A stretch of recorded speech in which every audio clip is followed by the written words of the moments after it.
দর্শক শ্রোতা ভাই বোন, আমাদের জীবনে এমন কিছু সময় আসে যখন দেয়ালে পিঠ থেকে যায়, যখন আমাদের নির্দিষ্ট চাওয়া পূরণ করা ছাড়া আর বিকল্প কোনো পথ সামনে খোলা থাকে না।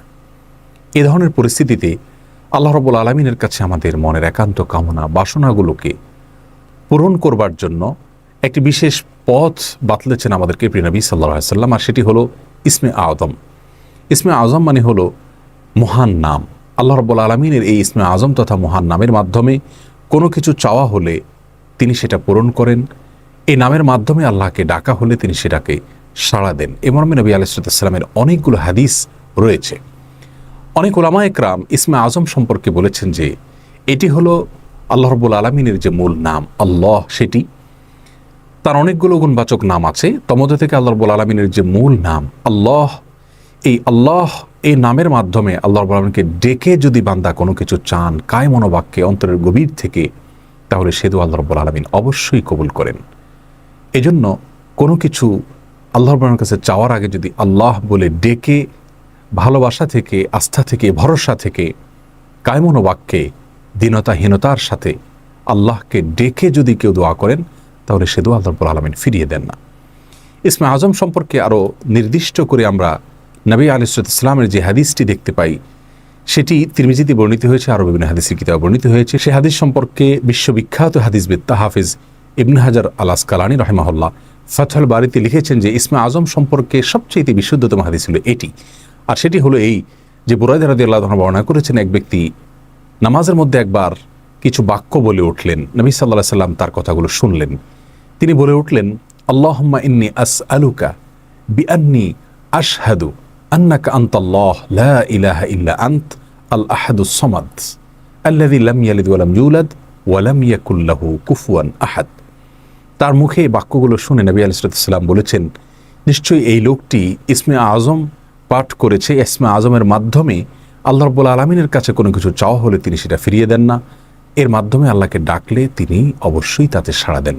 এই হাদিসের ভিত্তিতে অনেক মুহাদ্দিসিন ইকরাম বলেছেন এটি হলো সেই দোয়া যেটাকে ইসমে আযম বলা হয়, যার মাধ্যমে এটি পাঠ করার পর আল্লাহর কাছে কোনো কিছু পেশ করলে সেটাকে অবশ্যই আল্লাহ তাআলা পূরণ করেন। মনের যে কোনো ভালো আশা আল্লাহ তাআলা পূরণ করে থাকেন।